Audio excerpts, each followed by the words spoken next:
welcome. I'm Moira Sarkin and I'm the lead nurse educator for the Greater Manchester Training Hub and do a lot of work within Greater Manchester, and I also work in Salford with the workforce lead, so some of you might know me from Salford. So what we want to do today is update you on the fab work that's been going on over the last 2 years with the foundation of the HCA programme, and then discuss where this is gonna go, because we're aware that we've trained quite a lot of HCAs on the foundation programme, so Dawn's going to talk about that. But we want your ideas of those HCAs that have been qualified a number of years. Where do we go? What can we give them to do now?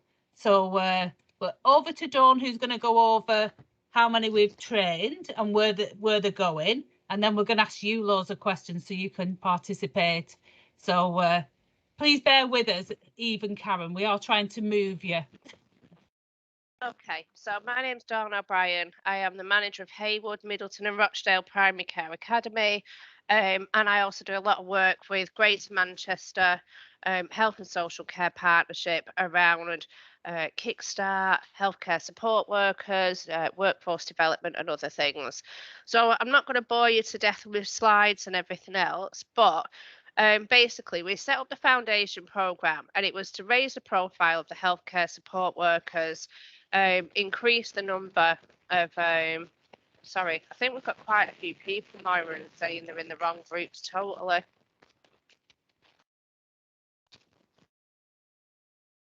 Is that in this one, or is it not? Or is that just the general chat coming up? That not in our chat? Can't hear Moira.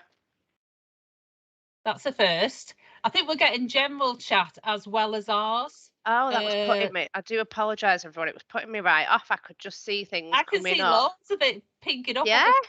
I don't know how to stop the general it's all chat. Right. I've muted it from myself. I don't know. Yeah. Sorry. I'll carry on. Okay, so we set up the Healthcare Support Worker Foundation, and it was to raise the profile of our HCAs working in general practice, increase the number of HCAs in primary and social care, support the career pathway workforce pipeline, and encourage career progression either into the registered nurse degree apprenticeship or the nurse associate role.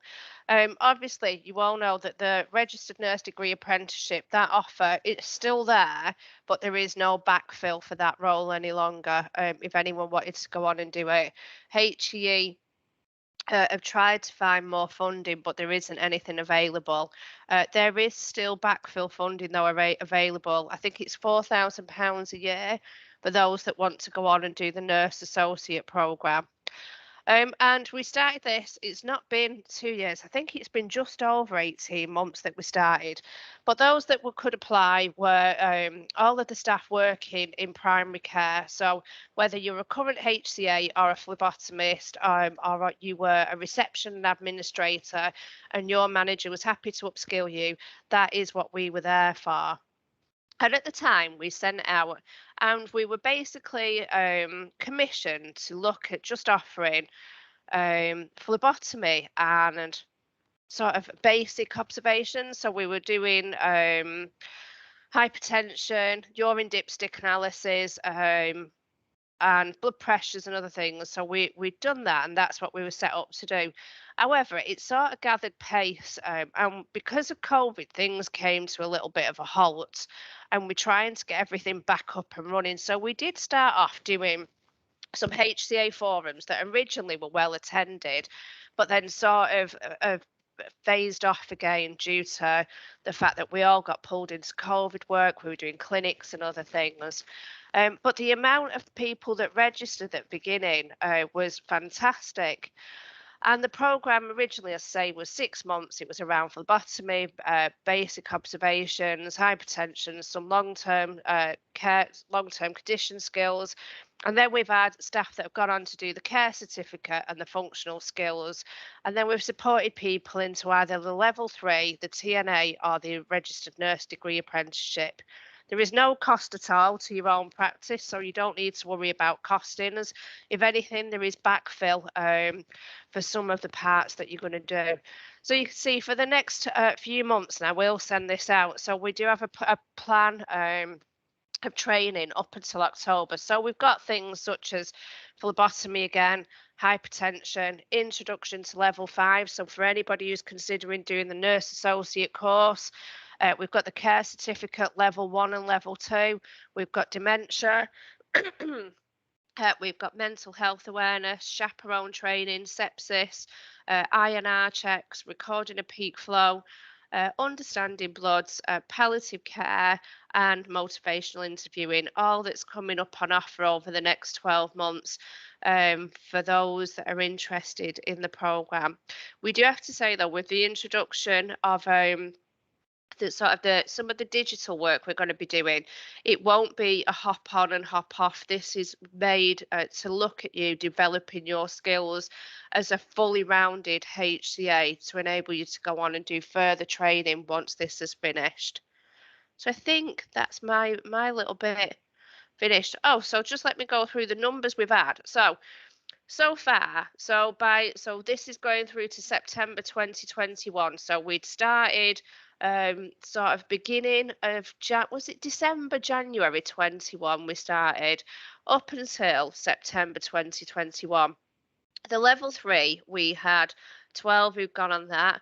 The TNA, we'd had 27 apply and go on the TNA course. We currently, as of September, we had 12 awaiting functional skills qualifications for the January 22 cohort, and we had 10 awaiting confirmation of GCSE grades. We had another 6 that had gone on to do the nurse degree apprenticeship, and the rest of the 144 that were on the course, the rest of those are still doing some of the work and working through things. And obviously with COVID, things have taken a little bit of a back seat. So for us, it's been a really good course, and we're delighted to have some more funding.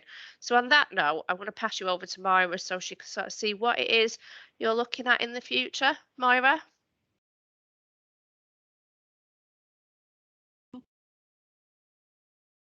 Oh, they won't take me off on mute. I would still get loads of these chat things saying people in the wrong room still. Doing my head in. So anyway, for the HCA, so what are we going to develop it to? So we're hoping to get some more funding. We know we've got a lot of experienced HCAs out there. So what I really need to know off you is how we can upskill them to do more work for us. This could be mental health work, some learning disability reviews. What are your HCAs already doing within practice, or what would you like them to do that we can apply for some funding for courses? Has anybody got any ideas? They're all going to be very quiet now. Nobody's going to say anything. I think we've got a hand up, Moira. Have we? Oh, I thought we did. I can see a hand up there. No, I haven't got any hands up. No. So for those that are on the call that are, Debbie, there we go. Debbie, come on, Debbie. Good. What about Mocha training? I've just been trying to find Mocha training for my healthcare support worker. I can't find it anywhere. What's Mocha training? I'm not clinical, sorry, Moira. No, I don't know what Mocha training is. Deborah, cognitive thing that you do for dementia. Oh, okay. Right. So some dementia training. Yeah. Fantastic, right. I've been looking this morning to try and find some training on that, but I can't find anything anywhere. Right. So that's the kind of ideas we want to take forward, so we can develop our HCAs to be doing some more work like that, because they're the ones that do a lot of the annual reviews. Well, they do in our practice, they do a lot of the vascular annual reviews, and they're the ones that actually the patients possibly tell them more to them than they do for the nurses. Because I think they can trust them more, can't they? Not that they can't trust the nurses, but they always see nurses with the clinician's hat on in some ways, whereas the HCAs become the friend. So we're looking at things like dementia training, maybe some mental health training. Well, where a lot of these HCAs have been with us, or quite a lot of people have been with us for a number of years. And while as a nurse we get revalidated and we've got to show that we've done so many CPD hours. For the HCA, that doesn't happen, and especially when the HCA is working alone, because maybe the practice nurse is in a small practice and she only works, 15, 20 hours, and the HCA is left on her own. Do we need some training or some evidence that they've updated the skills? That they're not putting the ECG leads on their eyes, or that kind of thing, because I think that's where we need to be heading to, so that we've got good HCAs. I know all the HCAs are really good, but so that we've got some evidence to take forward. What do we think? Yeah, I agree. Can we have some learning disability as well? Yeah. Learning disability annual reviews. Yeah, definitely. That's brilliant. And are all of yours HCAs, are some just phlebotomists, or have we got a number that are doing vascular annual reviews? Some doing like the ACT questions for the asthma. What are people doing? We've all gone very quiet. Don't know if they're pulling them back into the room now. I don't know what's. We seem to get less and less. It shouldn't be yet. No. Anyway, so yeah. Sorry, Debbie, you've got your hand up. No, sorry. I'm just going to say that my HCA's just retired and she did all that, and I'm now training up Hayley, who's sat here with me. Hi, Hayley. Hello. And Hayley did a 6-week course with, was it Tracy Kirk? Yeah, Tracy. Yeah. 2 years ago, yeah, which was really good. It was good, that. So what we want to do, especially around Tracy, is put some more of those courses on. Yeah, because that was really good. She came back. I know she doesn't do the LD and the dementia, but we can get that. Right. Oh, who just put there that the assistant practitioner? That's Charlotte King. Charlotte. So we've got some exciting news as well, Charlotte. It might not affect you, but we've got a lot of assistant practitioners within Greater Manchester that would have liked to have that qualification. And when they did the training, it was always that they would be able to be qualified and go on the NMC register. But that never happened. And then, of course, the Nurse Associates has come in since. So what we are currently working at is a conversion course. So those that would like to, that are assistant practitioners, could convert over to be a nurse associate and would be on the NMC register then. And we would then look at giving them the extra skills that they need. Not that they need that many, but the extra skills, and things like cytology training, because we know now the NAs can do cytology and also immunisation. So we'd be looking to do that. So we're working with some universities at the moment to find a conversion course. We don't want it to be a long one, because at the moment they're saying it's got to be 2 years to convert from the assistant practitioner to the NA, which almost runs level. So we're looking at maybe an 8-month conversion course. So we're just going through that funding there. And what else did we have to say? Yeah, just development ideas, isn't that right, Dawn? Dawn's on mute now. You've muted yourself. Sorry. Debbie, if you've got Hayley with you as a HCA, what sort of thing would she be interested in? So I know the Tracy Kirk training was phenomenal, and our feedback is always great around that. And we do have some dementia training coming up, and I will look into the LD. But for Hayley, for you to consider going on to do anything more, what would you find would be beneficial? Is there anything that we've not thought of that maybe is not a clinical skill, but more of an admin skill or a bit of a leadership skill that you think would be beneficial to you? She's come. She was a receptionist, so admin side. She's okay with the admin side. Yeah, I've done all that. Yeah. It's just mainly stuff that you've put down there, and then obviously if you could do that, well, if you did that other course for the cytology, and she's looking at doing the TNA course, so she's doing her functional skills at the moment in maths.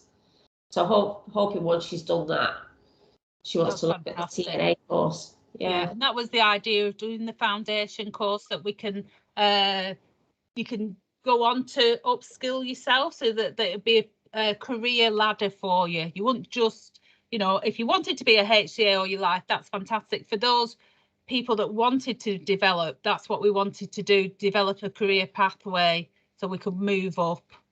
Yeah. Yeah. Yeah, she wants eventually to go into a nursing, don't you? Yeah.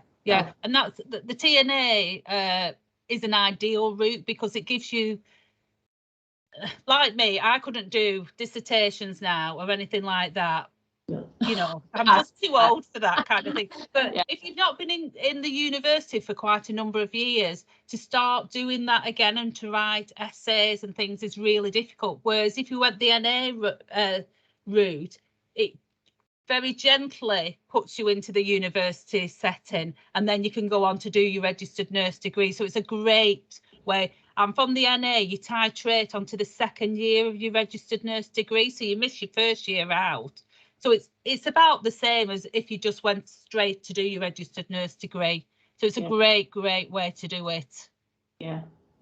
So that's what our goal is anyway. Yeah, it is. Well done. It's always great to have a goal. Oh, Louise, upskilling to run group consultations. Oh, That's that's a something good I'd one. not thought of, but that is really well good. Well done, Louise. Yeah, Louise, where are you working at the moment? Virtual video, so facilitator skills. I love that. Facilitator skills, something I'd not thought of at all. Hi. Hi, Louise. Hi. I'm not an HCA. Although I'm interested in the upskilling of HCAs. So I'm an exec nurse for 37 practices. So that's why I'm really interested in, obviously, the development of HCAs, admin to HCA, etc. So that's just one of the things that we've been currently, in fact, this very week, looking at. And I think, obviously, with the digital agenda, it's the way forward. And it doesn't have to be that it's the practice nurse, because obviously it's who's best for the job, really. And so, there's a really good opportunity there for people that are keen to expand their roles, to look at something like that. So it was just a thought anyway, while you were looking for thoughts. That's fantastic. Louise, I wonder if it's worth having a meeting with you and Dawn, if you've got that many practices, that we probably could look at working a pathway especially for you. Yeah, we're always open. Yeah, that'd be great, wouldn't it, Dawn? It's always open. Yeah, because each member of your staff could be at a different stage, so we could put packages in for each different kind of member and put them in groups so that we can really work together. Yeah. If you want to get in touch with me, that would be brilliant. Louise, Dawn, can you see Louise's email address? No. I'll have a look at the thing. Yeah, Dawn's very tech. I'm too old to do technology. Louise, if I pop my email address in the chat, do you want to just send me yours, and then we can discuss at a later date? But I do think the group consultations is a brilliant idea. And I know it doesn't have to be a qualified member of staff that can lead group consultations. No, absolutely not. No. We were doing them before COVID in the real world, but obviously now we're looking to set up virtually to sort of replicate what we were doing before. So we had quite a lot of experience previously. And we used our APs and our HCAs, and they, it gives them a bit more responsibility. It gives them more job satisfaction. It's an expansion of role, and it's really useful. They're really good at it. And in fact, I think they're qualified. I honestly say they're really good at it. Yeah, and really good at talking to patients. Yeah, it builds. They're on that level, aren't they? And the patients see them on the same level. Yeah. So I'd be more than happy to liaise with you about that. Fantastic. Oh yeah, I've got you now. I'll send you mine because mine's a personal.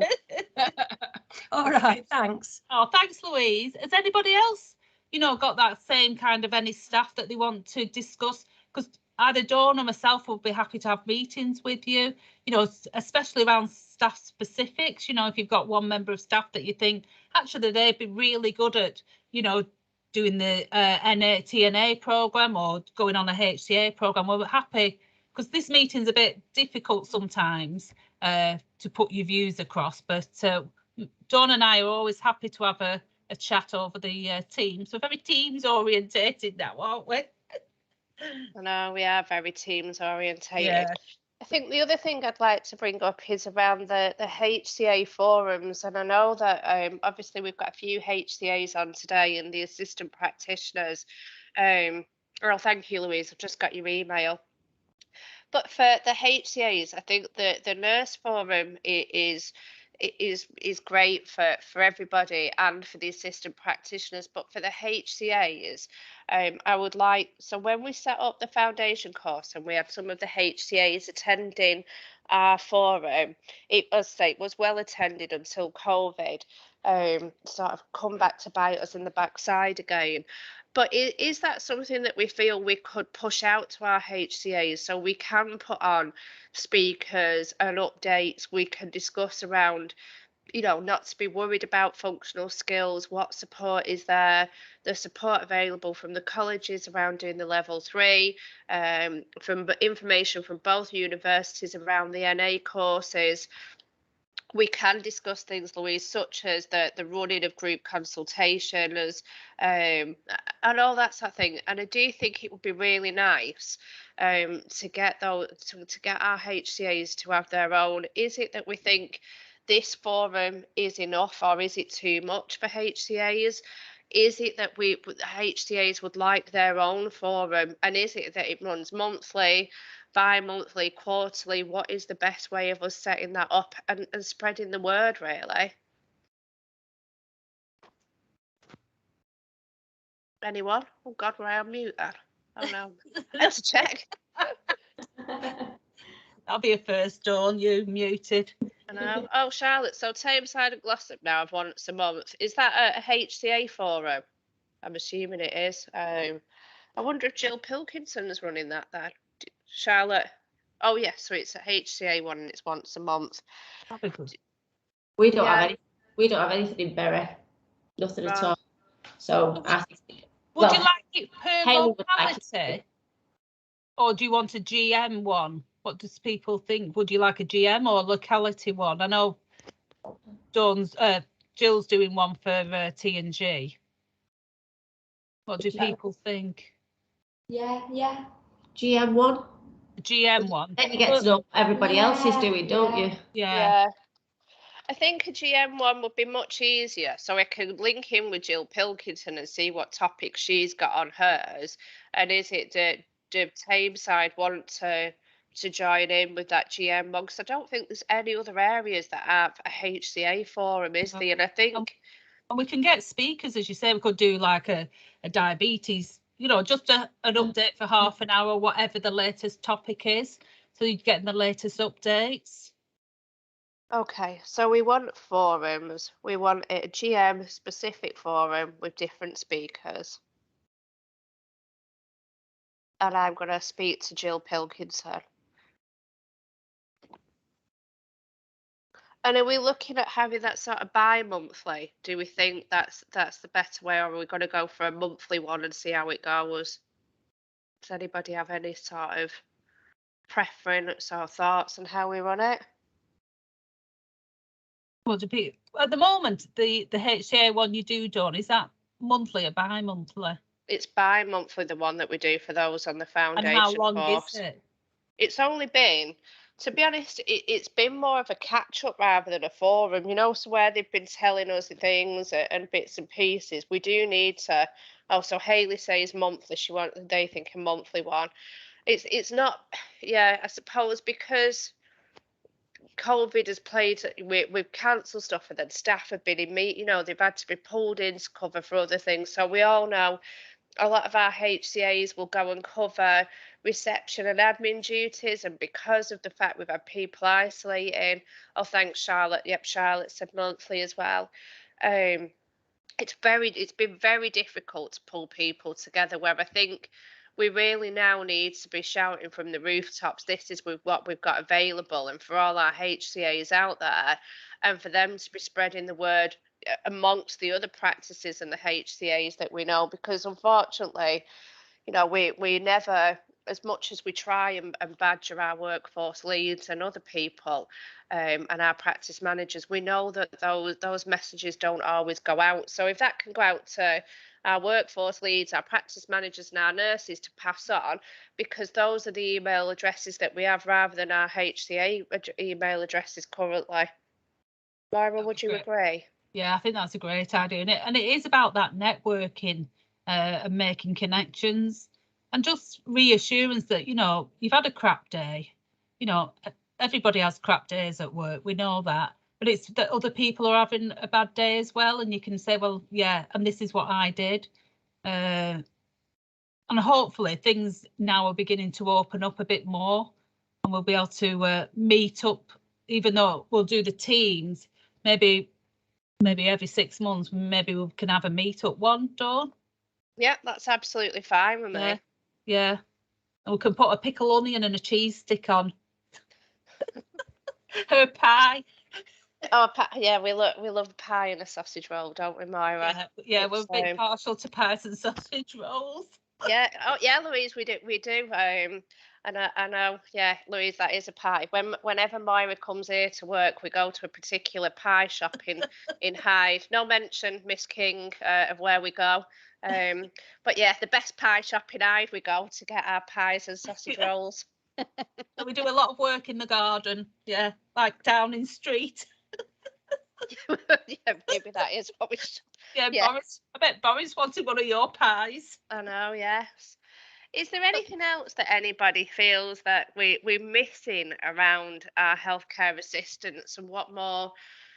I don't know, what can we do to promote the HCA role? Makes me a custom kingy pies. Love that. So yes, I suppose what we do want to do is promote our HCAs in practice, and some of that is around obviously dispelling some of the myths. I know I bang on about this quite a lot, or I do in the workforce leads meeting, is that we are absolutely taking a bashing in primary care around some of the roles. There's no appointments, our GPs are rubbish, our receptionists are dragons, I can't get anything.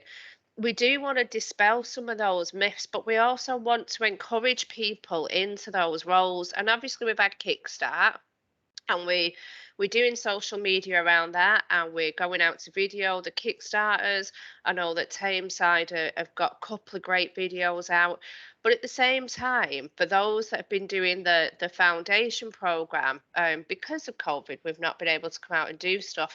But for people like Hayley and anybody else out there, we would like to come and just get a little bit of footage of you in work, maybe with a patient, or talking about your day to day, how you found the training, what else you'd like from the training, and what your future career aspirations are, is something that we want to get out there, because we know that primary care is not an attractive place to work, really. We don't get young people coming out of college and thinking, oh, I want to go and work in a doctor's surgery, because of that sort of image that we have, really. So we do want people to promote that you can start as a healthcare assistant and work your way up. So for Hayley, Charlotte as an assistant practitioner, it'd be great if we could just get some bits and pieces with you, even if we did it over Teams rather than us coming out to your practice, dependent upon how your practice feel. But it would be nice to get some good news stories from those of you out there about the work that you've done. Yeah, that'd be fantastic. And you can put your practice on the map as well, can't they? Yes, absolutely. And then finally, I suppose the last thing that I want to raise is a little bit about the passports that GM have introduced. So there is the healthcare support worker passport, and I don't know if everybody's aware of this, but the passports, Greater Manchester have set up the passports. So we have the one for our nurses, which I know have been a bit of a bone of contention with our nurses around the flu vaccines and COVID passports and everything else. But we do have the Kickstart passport is going really well for the Kickstarters, and that's the same sort of thing that we've done. We've worked with GM to develop the HCA passport, And literally, it is about being able to keep track of all your training, upload your certificates, be able to access online courses. And that is how the sort of foundation program is going to go, is that an awful lot of it will be accessed via that passport. Sorry, I lost my words there. So as that you'll be able to go on, upload your information, go on the training, click on the links for the training, rather than searching through emails, where is this, where is that, and everything will be there. And we're working with Tracy Kirk to sort of bespoke it a little bit, so as that it becomes more of a digital learning passport, if that makes sense. So some of the training that Tracy does will be on that passport. So it's a great opportunity for anybody who is thinking, who is looking, so at such as Hayley, who is thinking of going on and doing the NA stuff and everything, and the registered nurse degree. It's like your own portfolio that you don't have to keep looking for things for and everything else. It's there, it's on your desktop, you can go straight to it, find your information and access your learning really easily. Yeah, and as you say, a lot of us nurses have got the passport because of the vaccinations, so it was introduced for the vaccinations, but now it's been opened up to the HCAs. It's a great resource, especially if staff are moving between practices in Greater Manchester. They've got all the evidence on the end of the phone, so they don't have to look for certificates. We know that everything is a GM standard, so things will be GM standards. What's it say? The breakouts will finish in 10 minutes. We'll pull everybody back. Sorry. God, there's so many messages, I can't keep up. Did it throw you off, Mar? Throws me off. It throws me off, these messages. Yeah, so it's great thing to have. It is a bit complicated to get on at the beginning, but bear with it, and eventually everything gets downloaded for you on the passport. I think that's it from us, isn't it? Yeah, I think, thank you, Debbie. We do hope that the passport is going to be a good idea. And as I say, I do know that there have been issues with the COVID and the flu passport with some of the nurses. They've but taken a lot of the things out. There was a lot of repetitive things. So they've streamlined it more and listened to us. And when we said we don't need that, oh, go 10 seconds now. So hopefully it will make it easier going forward. Yep. Thank you. Thanks, everyone.